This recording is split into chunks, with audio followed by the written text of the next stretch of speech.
이번 장에서는 채널에 손실이 있을 때 보상할 수 있는 채널 이퀄라이제이션에 대해서 알아보겠습니다. 초기 하이스피드 인터페이스는 빠른 데이터 전송을 위해 하이 밴드위스를 갖는 트랜시버와 정확한 타이밍 회로들을 설계하는 것이 중요점이었습니다. 깨끗한 클럭을 생성해내고 데이터를 시리얼라이징하여 송신을 하고 수신한 데이터를 복원해내는 이런 전체 시스템을 구성하는 기본 블록들을 알아가고 체계를 잡아가는 시기였는데 이때까지는 데이터 레이트이 아주 높진 않았기 때문에 채널이 터미네이션만 잘 되어 있다면 채널의 특성을 거의 이상적으로 보았습니다. 점점 전송 속도를 높이면서 트랜스미션 라인의 한계를 알게 되었는데 그림에서 보이는 것 같이 주파수가 높아지게 되면 스킨 이펙트, 다이렉트릭 로스, 리플렉션에 의해 고주파 대역에서 채널 로스가 커지는 것을 보실 수 있습니다. 이렇게 프리퀀시 디펜던트 로스가 보이기 시작하고 인터 심볼 인터피어런스, 줄여서 ISI라는 현상이 생겨서 안정적으로 데이터를 전달하는 것이 힘들어졌습니다. 오늘날의 하이스피드 링크에서는 이런 채널의 로스를 보상하기 위해서 다양한 형태의 이퀄라이제이션 회로를 추가하게 되었습니다. 이퀄라이제이션의 역할은 채널의 전달 함수를 전 주파수 구간에서 고르게 하는 것인데 채널이 이런 로우 패스 필터의 특성을 갖는다면 하이 패스 필터의 특성을 회로를 추가하는 방식입니다. 하지만 칩을 만들 때 함께 사용될 채널의 특성을 미리 알 수 없고 당연히 어느 정도 하이패스 필터가 필요한지 알 수 없기 때문에 채널 상태에 따라 필터링을 조절할 수 있도록 어댑테이션도 추가됩니다. 파워 소모를 줄이는 것도 큰 목표이고 회로 내의 비이상성, 노이즈나 오프셋 같은 미스매치 특성들도 보상하기 위한 캘리브레이션 룹들이 사용됩니다. 이번 장에서는 채널의 특성을 포함한 모델을 해볼 건데 우선 채널의 특성을 나타내는 방식으로 스캐터링 파라미터를 먼저 소개해 드리겠습니다. 줄여서 S 파라미터라고 부르는데 한 포트에 신호를 입력했을 때 입력한 신호의 파워와 출력되는 신호의 파워의 비율을 측정한 값으로 주파수에 대한 복수함수로 나타납니다. 아래처럼 S 옆에 숫자로 나타내는데 이렇게 첫 번째 숫자가 출력 포트, 두 번째 숫자가 입력 포트입니다. S21의 경우 포트 1에 신호를 입력했을 때 포트 2에 출력되는 신호의 파워를 의미하고 결국 채널의 포워드 게인을 의미합니다. 또 S11의 경우 포트 1에 신호를 입력했을 때 포트 1에 출력되는 파워이므로 반사파를 의미합니다. 네트워크 애널라이저라는 장비로 측정을 해서 채널의 특성을 나타내기 쉽기 때문에 채널 특성을 표현할 때 많이 사용되는 방식입니다. 소스와 로드의 임피던스와 채널의 특성 임피던스가 주어져 있을 때 채널의 전달 함수를 S 파라미터로 나타내면 아래와 같은 식으로 정리될 수 있습니다. 여기서 반사 계수들이 모두 0이 되면 앞에 2분의 S21만 남게 되고 최대 신호를 전달할 수 있게 됩니다. 반사 계수 식을 보시면 반사가 발생하는 경우를 파악할 수 있는데 보시는 것처럼 반사는 채널의 특성 임피던스와 터미네이션 임피던스가 다를 때 발생합니다. 다시 말해서 반사 계수가 0이 되게 하기 위한 조건은 소스와 로드 임피던스를 채널 임피던스와 동일하게 맞춰줘야 한다는 것을 알 수 있습니다. X모델은 채널의 특성을 두 가지로 표현할 수 있는데 첫 번째로 T라인 프리미티브를 이용하는 방법과 두 번째로 필터 프리미티브를 사용을 해서 채널의 전달 함수를 표현하는 방식이 있습니다.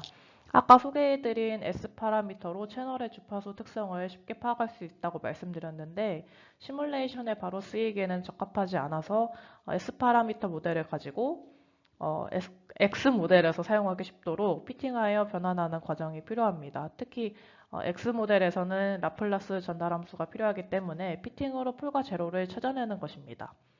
변환하는 방법은 준비된 s파람 언더바 tf라는 스크립트를 이용을 해서 변화를 하는데요. 변환 결과는 데이터 파일로 생성됩니다. 그래서 이렇게 출력된 파일이 있으면 파일 이름을 t라인이나 필터 프리미티브의 파라미터로 파일 네임에 이렇게 작성을 해주시면 실제 채널의 주파수 특성을 반영한 채널을 모델링할 수 있습니다.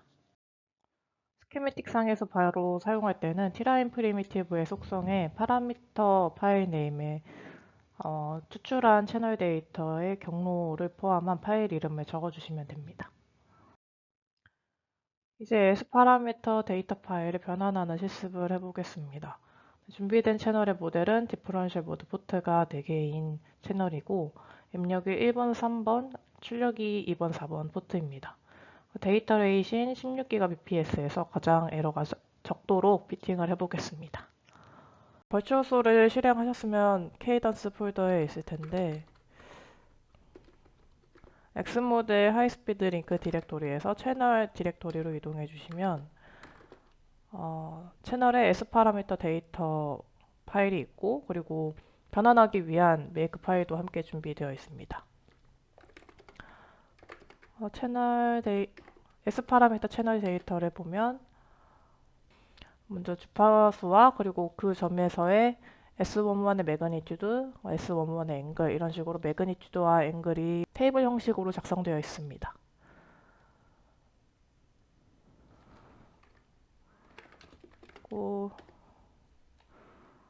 메이크 파일에 그 자료에서 보셨던 명령어를 이미 준비해 두었는데 타이핑을 하셔도 되고 이 부분을 복사해서 사용하셔도 되고 메이크 파일을 사용해 보도록 하겠습니다.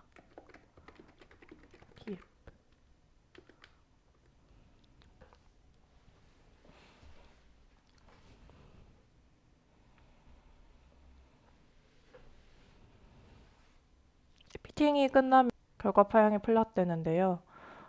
매그니튜드 리스폰스와 그리고 페이지 리스폰스가 함께 출력됩니다. 빨간색 선이 피팅한 결과입니다. 그래서 확대도 해보시면 피팅이 어떻게 되어 있는지 더 보실 수 있고 두 번째 탭에는 싱글빌 리스폰스를 피팅한 결과입니다. 위에 있는 게 S 파라미터 데이터로 얻어낸 결과이고 두 번째는 그 피팅한 결과입니다. 겹쳐서 보실 수도 있는데 이렇게 보시면 꽤 정확하게 피팅이 된 결과를 확인할 수 있습니다. sparam2 tf 명령어로 s파라미터 데이터 파일을 변환하는 실습을 해봤는데요. 보신 대로 sparam2 tf 명령어에 변환할 s파라미터 데이터 파일과 그리고 입출력 포트를 지정해 주시면 변환할 수 있습니다.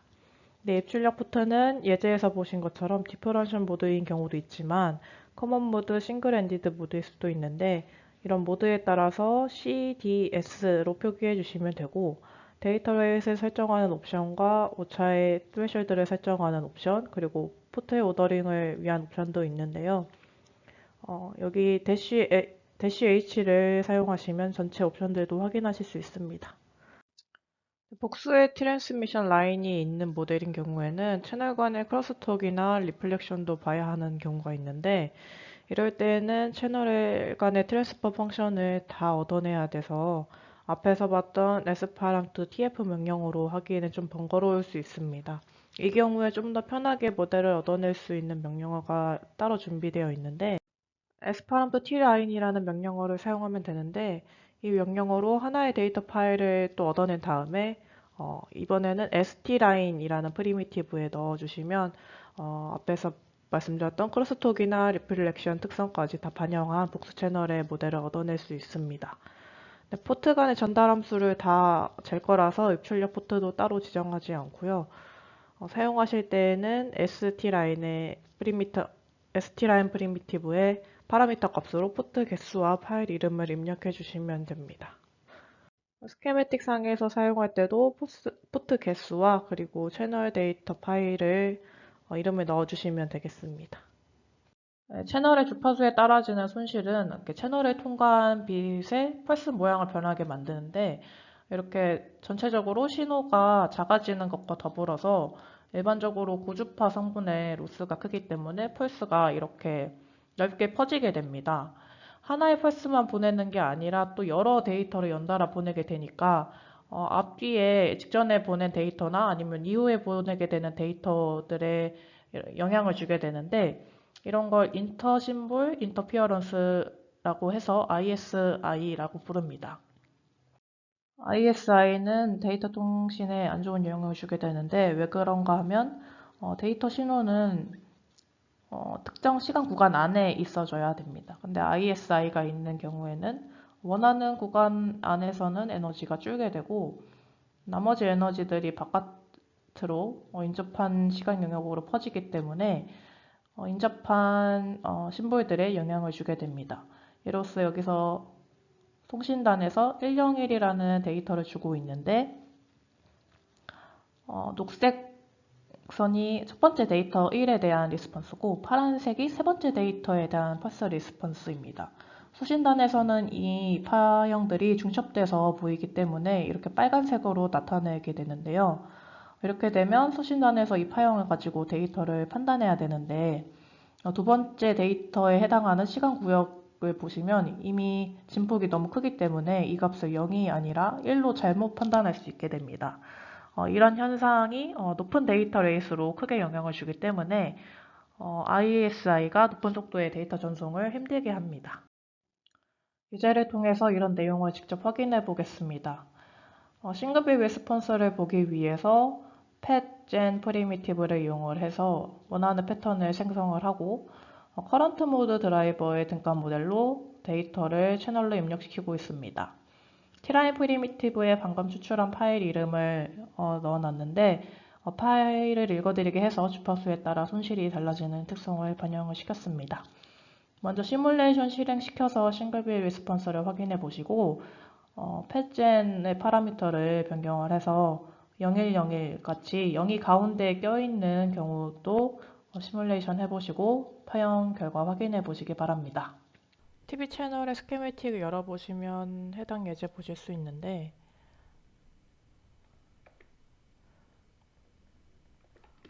일단은 있는 그대로 시뮬레이션을 돌려서 결과를 먼저 보겠습니다.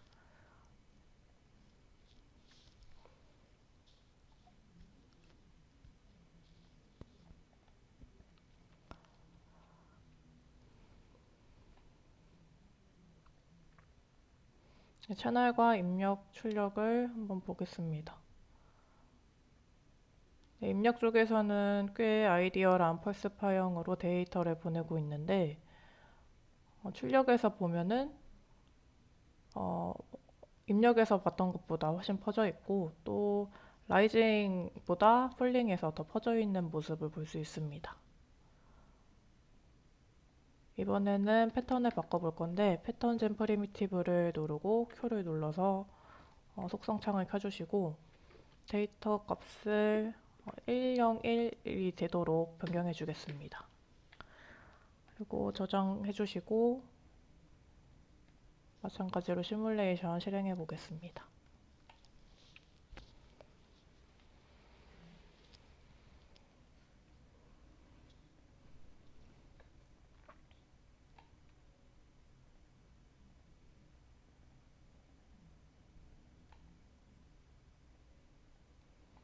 네, 마찬가지로 입력 쪽에서는 101이 명확하게 보이는데 채널 출력을 보면은 ISI에서 서로 인접한 데이터들이 서로 영향을 주고 있고 특히 가운데 데이터로 0을 보냈을 때 레벨이 충분히 낮지 않은 것을 볼 수 있습니다. 비슷한데 채널에 디퍼런셜 커런트 모드 드라이버를 이용을 해서 데이터를 전송해 보겠습니다.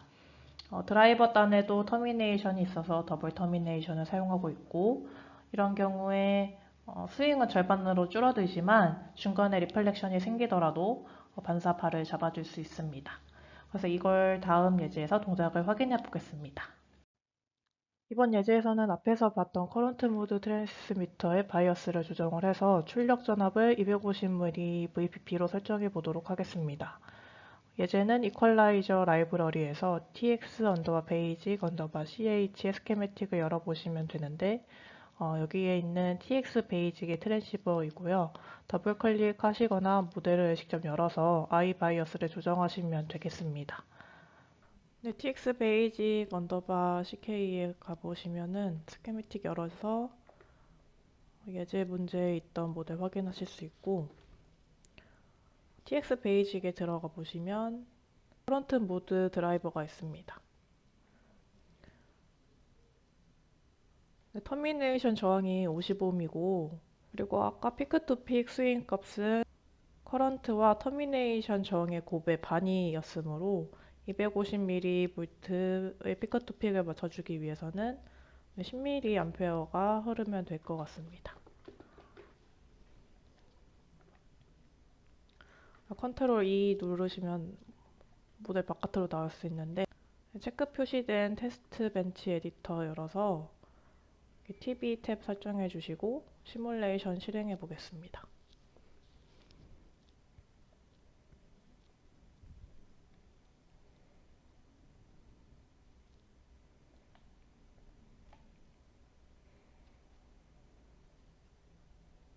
네, 입력 데이터와 출력 데이터. 트랜시버에서 출력되는 값으로는 피크투픽이 1.2V에서 950ml로 250mV로 나오는 것을 볼 수 있습니다.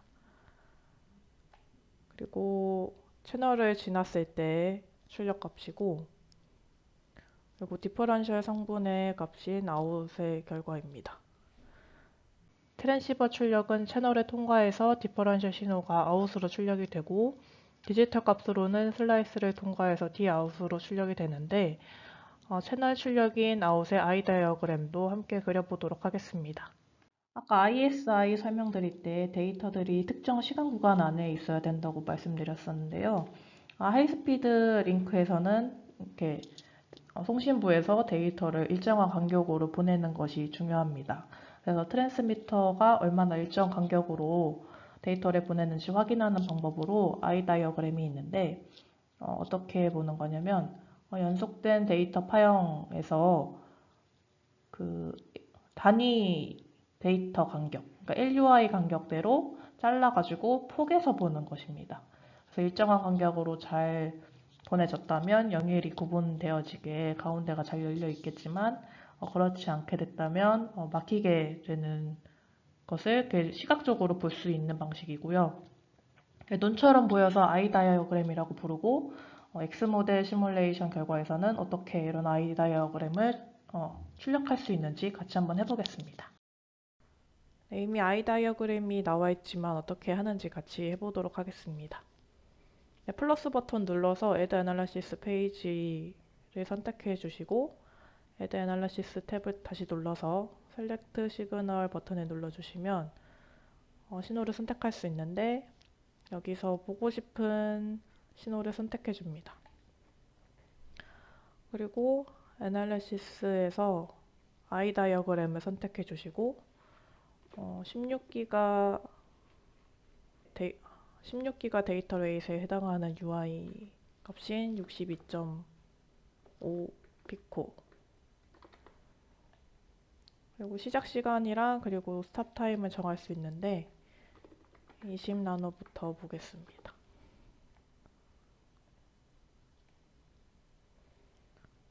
네, 이렇게 I 다이어그램을 볼 수 있고요. 결과를 보시면 채널에서 I 오프닝이 전혀 보이지 않아서 이 드라이버로 채널에 데이터를 보냈을 때에는 데이터를 제대로 보낼 수 없다는 의미가 되겠습니다. 이렇게 안 좋은 채널에서도 데이터를 잘 보내려면 어떻게 해야 하는지 알아보겠습니다. 데이터를 잘 보내려면 주파수에 따라 달라지는 손실을 없애서 더 넓은 주파수 영역에서 일정한 손실을 갖게 해줘야 되는데요. 보통 채널의 특성은 로우 패스 필터의 특성을 가지고 있어서 고주파 대역에서 손실이 큰 특성을 갖고 있습니다. 그래서 반대로 하이 패스 필터 특성을 가진 시스템을 직렬로 연결해 줍니다. 그렇게 해서 최종적인 시스템으로 봤을 때는 최종 시스템의 전달 함수는 이루고 있는 시스템들의 전달 함수의 곱으로 나타내기 때문에 전체적으로 봤을 때는 전 주파수 구간에서 고른 특성을 얻어낼 수 있습니다. 이렇게 전 주파수 구간에서 손실을 똑같이 만들기 때문에 이퀄라이제이션이라고 부릅니다. 이퀄라이저의 종류가 여러 가지가 있는데, 첫 번째로는 송신단에서 이퀄라이징을 하는 것입니다. 채널을 통과한 파형이 어떻게 변한다는 것을 알고 있을 때 보내는 파형 자체를 바꿔서 이렇게 보내는 방식입니다. 미리 바꾼다고 해서 프리 디스토션이라고 하는데, 채널에 통과했을 때 원하는 파형이 나오도록 하는 것입니다. 자료에서 보이시는 것처럼 0, 1, 0을 보냈을 때 이퀄라이제이션 없이 데이터를 보내면 출력 파형의 ISI가 크게 보이는 것을 확인할 수 있는데, 이렇게 파형을 변형해서 보냈을 때는 출력 쪽에서 보다 010스러운 결과를 얻을 수 있습니다. 트랜스미터는 신호를 만들어내는 블록이라서 신호 생성에 자유롭기 때문에 구현하기 좀 더 쉬운 방식이라고 할 수 있겠습니다. 송신난에서 쓰이는 프리엠파시스 이퀄라이저를 소개해 드리겠습니다. 이전에 보낸 데이터와 현재 데이터에 따라서 투탭 FIR 필터를 구현한 것인데요. 커런트 모드 디퍼런셜 드라이버가 두 개가 항상 동작을 하고 있고, 하나는 현재 데이터에 대해 출력을 드라이브하고 다른 하나는 이전 데이터에 대한 출력을 드라이브합니다. 이 둘의 바이어스 전류 I1, I0의 비율로 탭 개수의 크기가 결정이 되어서 이런 FIR 필터를 구현할 수 있습니다. 이퀄라이저 모델이 이퀄라이저 라이브러리에서 tx_eq 스케매틱 셀에 보시면 준비가 되어 있는데요. 안에서 보이시는 것처럼 전류 바이어스를 조절을 해보는 시간을 갖도록 하겠습니다. 알파가 7분의 1이 되게 하고, 그리고 두 전류의 총합이 10mA가 되게 해서 피크투픽이 250mV로 출력이 되도록 사이징을 해보겠습니다. 먼저 해보시고 이후에 제가 같이 해보는 시간을 갖도록 하겠습니다. TX-EQ의 스키매틱 보시면 예제에 있던 모델 보실 수 있는데,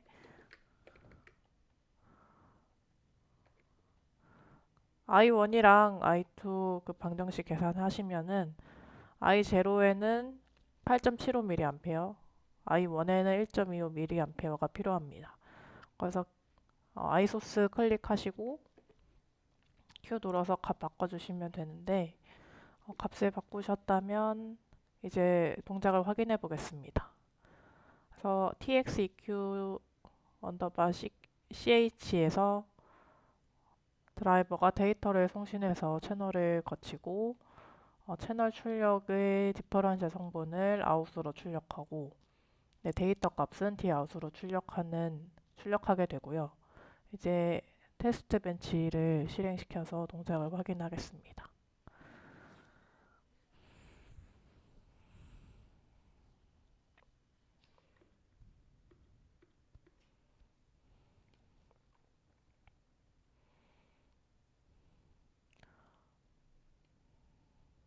네, 시뮬레이션 완료되었으니까 결과 확인해 보겠습니다.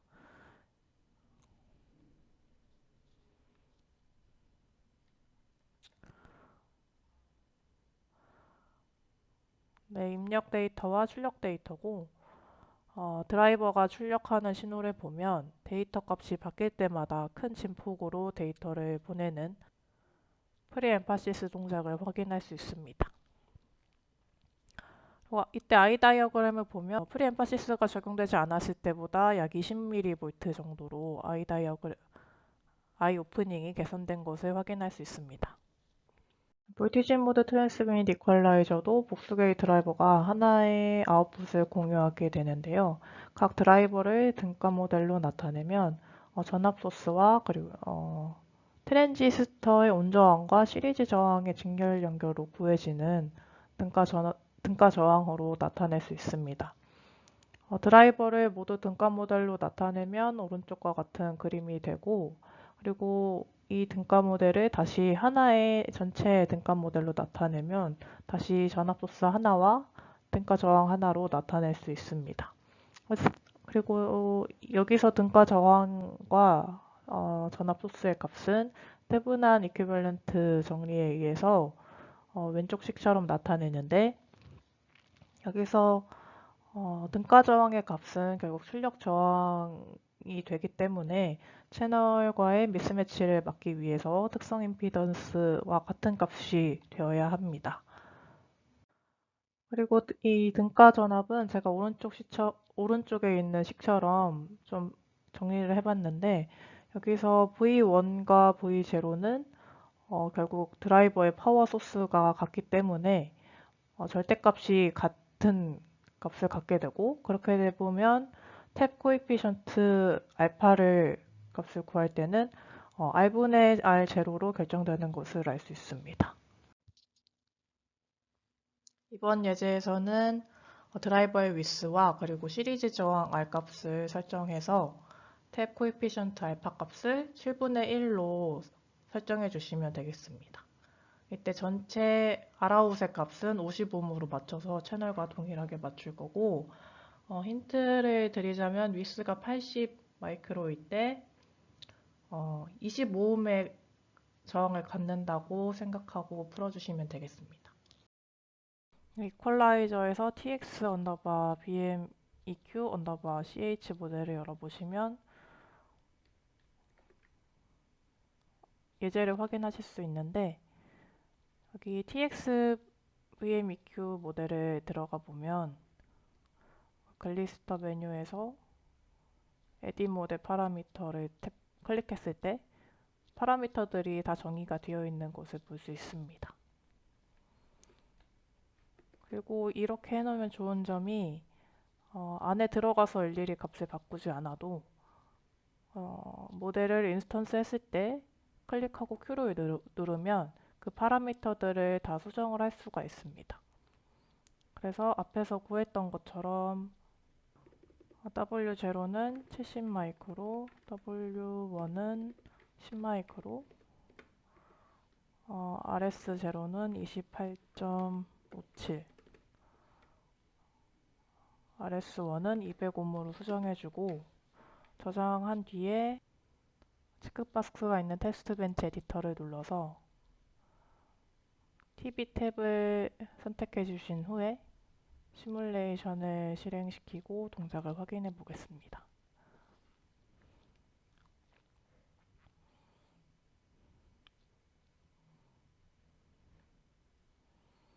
이제 결과 파형을 확인해 보겠습니다.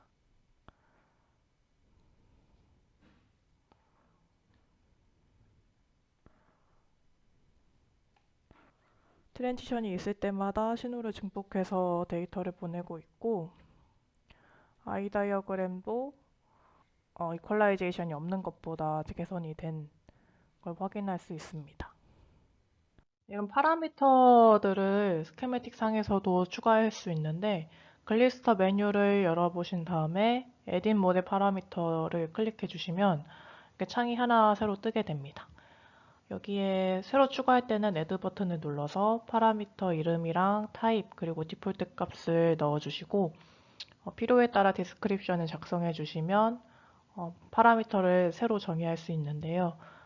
SV 파일에서 모델을 살펴봤을 때도 파라미터가 추가되고 디스크립션도 추가로 작성이 됩니다. 알파 값을 7분의 1로 설정하고, 그리고 출력 등가 저항을 50옴으로 맞추기 위해서는 R0랑 R1이 각각 57.14옴 그리고 400옴으로 설정이 되어야 됩니다. 그리고 이 값은 트랜지스터의 온 저항이랑 시리즈 저항이 반씩 나눠 갖게 되므로 시리즈의 저항은 그 R0는 R0의 반인 28.57 그리고 R1의 반인 200옴으로 설정이 되고, 위스는 80 마이크로일 때 25옴으로 설정이라고 했으니까 위스가 커질수록 저항이 작아지므로 배수 비율을 따지면 70 마이크로 그리고 10 마이크로가 설정이 되고요. 이 값을 트랜스미터의 파라미터로 변경을 해서 시뮬레이션을 돌리고 결과를 확인해 보겠습니다. 대부분의 경우 수신단에서도 이퀄라이저를 사용을 하는데요. 여러 가지 방법이 있습니다. 먼저 리니어 이퀄라이저를 소개해드리면 하이 패스 특성을 갖는 리니어 필터를 채널과 캐스케이드로 달아서 이퀄라이징하는 방식입니다. 동작 방식에 따라서 또 컨티뉴어스 타임이나 그리고 또 디스크리트 타임으로 분류될 수 있습니다. 디시전 피드백 이퀄라이저는 제가 ISI 설명드릴 때 현재의 데이터가 다음 데이터에 영향을 준다고 말씀을 드렸었는데요. 이렇게 먼저 수신된 데이터에 ISI 값을 예상을 해서 이후에 들어오는 데이터 신호에서 그 ISI를 제거하는 방식입니다. 보시는 것처럼 샘플한 데이터가 맞다고 가정을 하고 필터를 거쳐서 ISI 값을 예측을 한 다음에 채널이 통과하고 있는 데이터 신호에서 빼고 있습니다. 중간에 퀀타이제이션을 하기 때문에 리니어가 아닌 디스크릿 필터고요. 그리고 리니어 필터보다 성능이 좋다고 알려져 있습니다. 하지만 뒤에 따라오는 포스트 커서 ISI만 제거할 수 있고 프리커서 ISI는 제거할 수가 없기 때문에 복합적으로 사용하고 있습니다. Continuous Time Linear Equalizer 회로입니다. 캐패시티브 디제너레이션 회로로 저항이랑 캐패시터를 병렬로 연결해서 소스 디제너레이션 구조를 가지고 있는데 분석을 해보면 여기 나타내는 식처럼 개인 그리고 폴 2개 그리고 제로로 전달 함수가 구해집니다.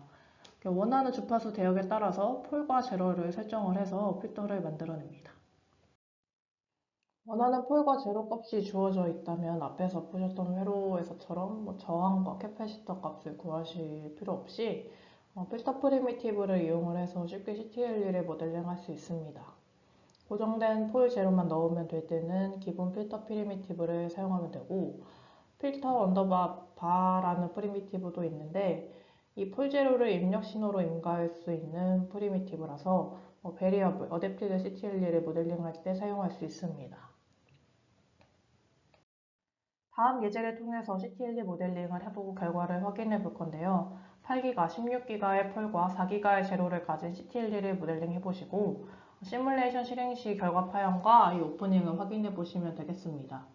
폴과 제로를 입력하는 방법은 아래 형식처럼 낮은 차수의 폴과 제로부터 실수값, 허수값을 순차적으로 입력하시면 됩니다.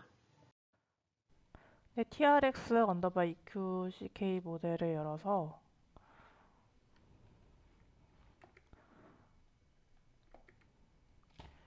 I를 눌러서 X모델 프림스 라이브러리에서 필터 프리미티브를 선택해 주시고 엔터를 눌러서 필터 프리미티브를 추가해 줍니다. Q를 눌러서 DC 게인을 0.66으로 놓고 폴 값은 8기가 그리고 16기가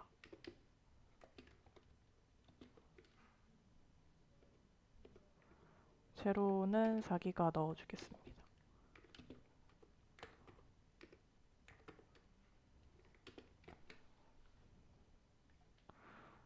마찬가지로 테스트 벤치 에디터 열어서 TV 탭 선택해 주시고 시뮬레이션 돌려서 결과 보겠습니다.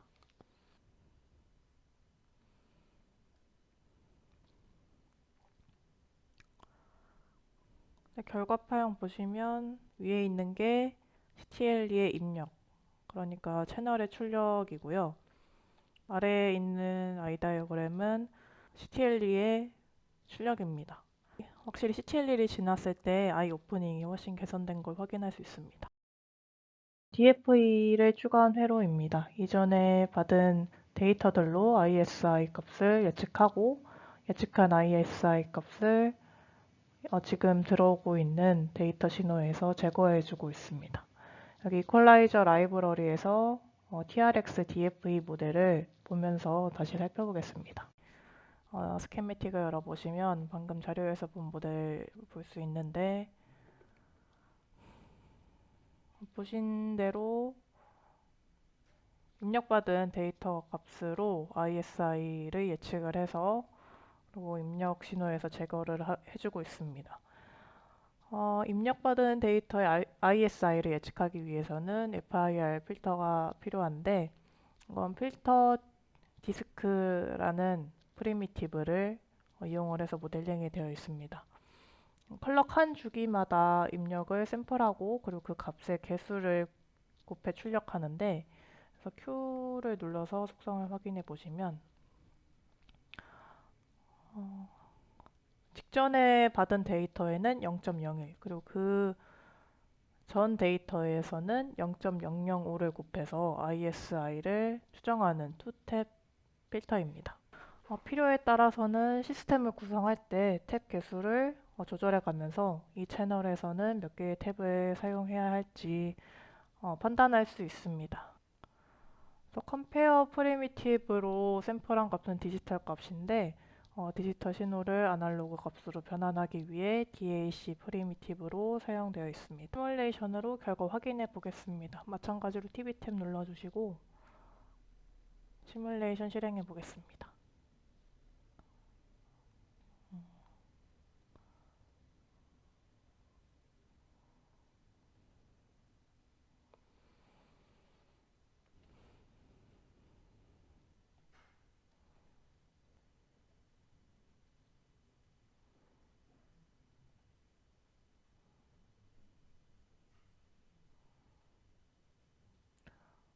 네, 차례대로 채널의 출력, 그리고 CTLE의 출력, 그리고 DFE를 적용한 I 다이어그램인데 DFE를 적용하면은 거의 100mm 가까운 I 오프닝을 볼 수 있습니다. 지금까지 채널 이퀄라이제이션에 대해서 알아봤고 이렇게 마치도록 하겠습니다.